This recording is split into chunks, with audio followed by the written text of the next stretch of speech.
Finally, the moment that no one has been waiting for. Bill de Blasio is running for president. We knew it was coming, and here to talk about it is Jarrett Murphy, back for his tri-weekly visit to the 112BK studio. We're also going to talk about a little mom-and-pop shop called Target, the Queen's DA race, and a shitty story about the Gowanus Canal. Putting the fun in Superfund is Jarrett Murphy, executive editor at City Limits. Welcome back, Jarrett. Thanks for that wonderful introduction. No problem, anytime. Let's start with Gowanus. So there's been a draft plan to rezone Gowanus in order to build more housing. Tell us a little bit about that and why some people are up in arms. So this is the product, I should say, to some degree the product of a process that Brad Lander, the council member for that area, started several years ago called Bridging Gowanus. And we talk about Gowanus, this is probably not what most people consider the entire neighborhood. It's portions of it around the canal. It looks at trying to limit density in some places, but to protect the current environment in a few, but really to build some density along major corridors, creating, as you said, room for more housing. I believe they're looking at the possibility of it generating something like 8,000 apartments, which would make it, I believe, the biggest rezoning so far under de Blasio, just in terms of pure unit size. There's a lot of concern in this neighborhood that's very particular to Gowanus about the water. There's the Superfund cleanup there, obviously, which complicates things a bit. And this is a coastal area in a city that is increasingly vulnerable to climate change. So dealing with where the water is going to go when it rains, when the sea rises, is, I think, a big part of the concern around this. What's unique about this is, as you mentioned, the fact that it's situated on the banks of the Gowanus Canal, and the Superfund cleanup has been going quite well. A lot of the toxic black mayonnaise has been removed, and it's the cleanest it's ever been in 150 years.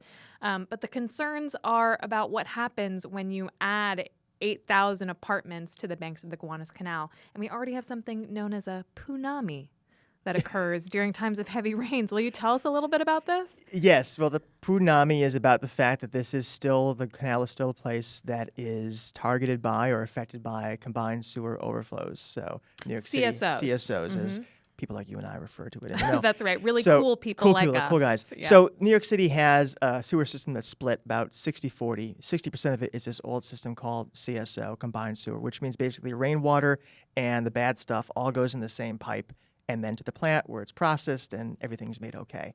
Normally that works fine. When it rains particularly heavily or particularly fast, that system gets overwhelmed, and rather than having the sewage plants explode, what they do is kick the excess water right into waterways. So that happens in the Bronx River, the Hutch, it happens in the Hudson, and it happens in Gowanus Canal. The city's been trying to reduce those a lot with green infrastructure, with a better sewage system, and some specific controls in this area, and it has been reduced, but it's not gone entirely.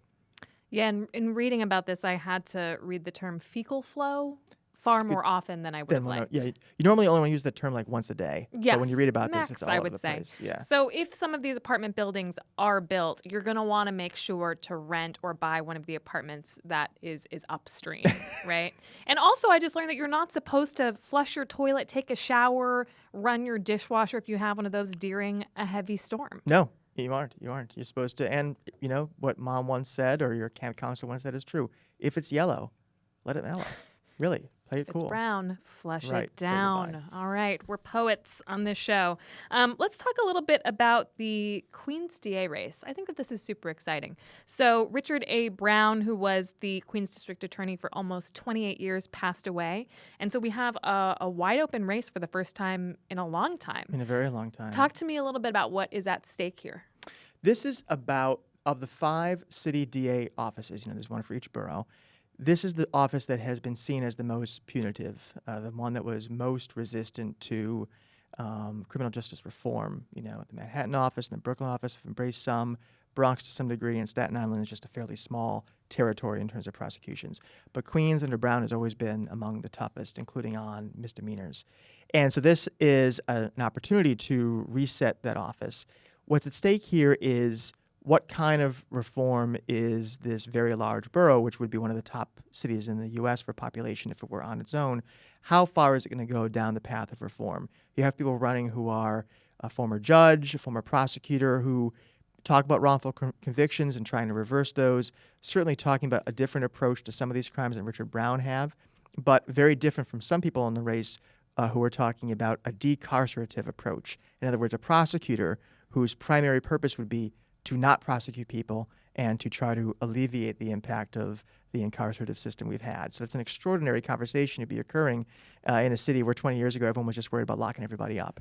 So yeah, it's a 7-person race for the Democratic primary in June, which effectively, of course, would be election to the office in November.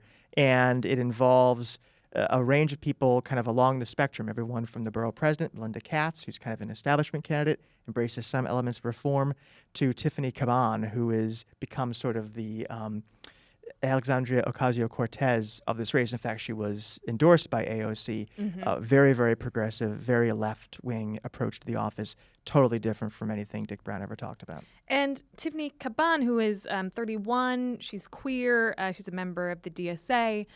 She was also a public defender. And so potentially, if she won, we could see Queens following Philadelphia and St. Louis in electing defenders to the position of DA. Which is extraordinary. And I think people, the DA is one of those offices that because these guys are in it for so long, Brown was in it for 28 years, Robert Morgenthau was DA for like 600 or 700 years in Manhattan.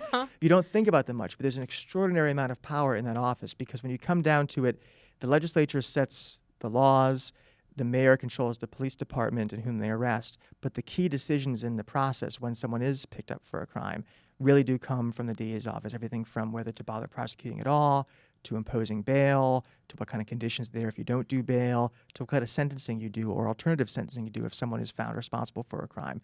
A vast amount of power. I'm super curious about Richard A. Brown.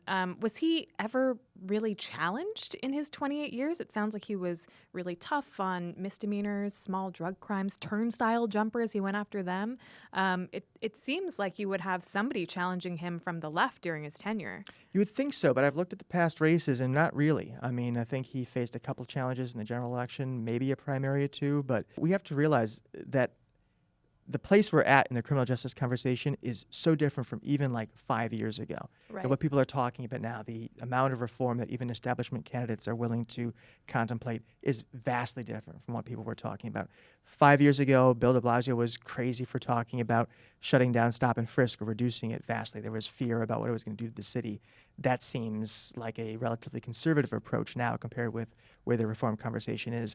So you invoked the name of our mayor. And we haven't seen you since he announced that he's running for president. He's running for president. I know. Surprise.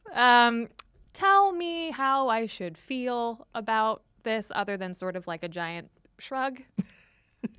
I think that I put aside his presidential candidacy except for the question of what impact it's going to have on the city. Yes. And there, I think there's some real questions about that, which I think are going to be answered a lot during the next few weeks during the city budget process, which is typically, let's face it, the city's budget is where the rubber meets the road in terms of policy in the city.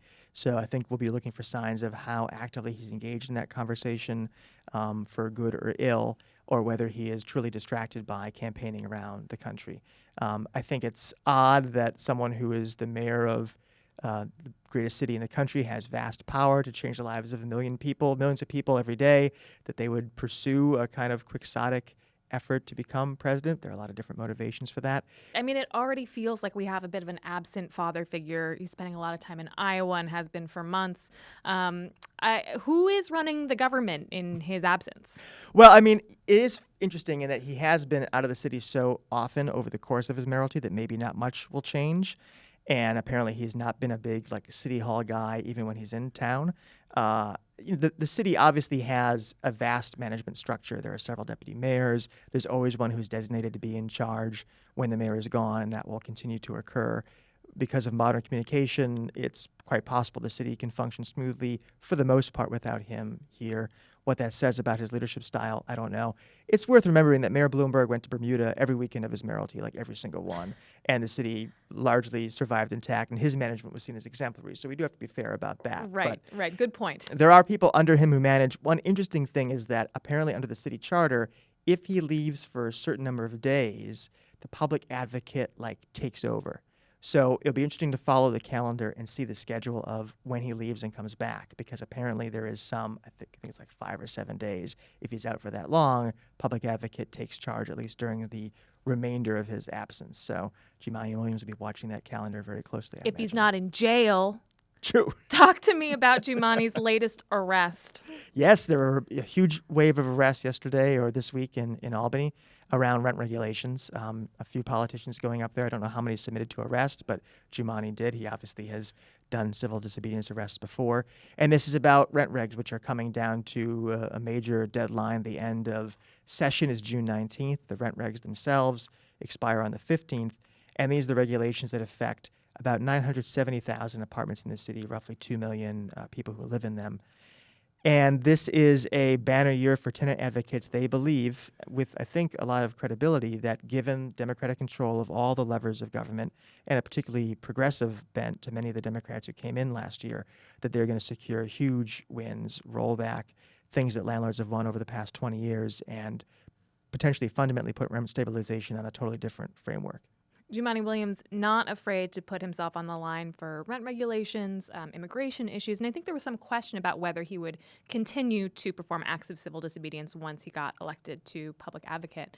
Do you think that he kind of needs to maintain his street cred? Do you think it's part of his personal brand? It is definitely part of his brand. He always refers to himself as an activist / politician or hyphen politician, and that is him. That's his thing. He always wears his lapels are bedazzled, if I might say, with buttons for various causes. That's sort of his thing. Let's close out with a weird little zoning story concerning Target. Talk to me about this new Target that is going to be opening up in Queens. So this is a different kind of Target than the ones that I've purchased Slacks at in the past. This is, I think it's called the small footprint Target. And this is an attempt by the company to get into more neighborhood scale retail. But the question is, exactly what scale. This is a parcel in Jackson Heights that is zoned for a neighborhood store, not a regional store or a store to which people would come from other neighborhoods. Big box store, department store, not for them. And so the fight over this particular parcel, and apparently this is a model that Target hopes to replicate elsewhere in the city, is whether this is truly just a neighborhood store or whether it is a Target just with a kind of funky layout. And the way that Target apparently has gotten around some of the zoning rules for this parcel is to say that its store is not really more than 10,000 square feet because all the excess square feet will be underground, that doesn't count. So the size of the store is only what's showing, as if the size of an iceberg is only what's above water. That argument apparently was persuasive at the Board of Standards and Appeals this week, so it has been approved. I imagine there could be some litigation around that, other decisions to be made down the road, but that is an interesting model. And really, for folks who are worried about the impact of chains on neighborhood retail, kind of frightening, because if the Targets of the world were already hurting mom and pop stores when they were in big box format, located only in big box parcels around the city, now they're moving into smaller parcels, more broadly dispersed. That could pose an even greater threat to our bodegas and our remaining independent stores in the city. This idea that whatever is constructed below ground doesn't apply to square footage was wild to me. Is that something that applies to residential too? Like, do we see a lot of millionaires and billionaires building like below ground swimming pools and like hidden garages? Layer? I mean, that is a great question. I suspect that for residential, the applications would be limited because who really wants to live 30 stories underground? But who knows? Super villains who are also very wealthy. Exactly. That is totally a legitimate concern about the precedent set here. If, in fact, we're saying that underground space doesn't count toward your square footage, that could potentially open the door to a lot of funky issues around the city, residential, commercial, and otherwise. This is a great outcome for mole people. I congratulate them. And they deserve it. Yes, they do. It's been a tough road for them. Well, Jarrett, thank you so much for joining us. Always a pleasure. Thank you. And see you next time. You too.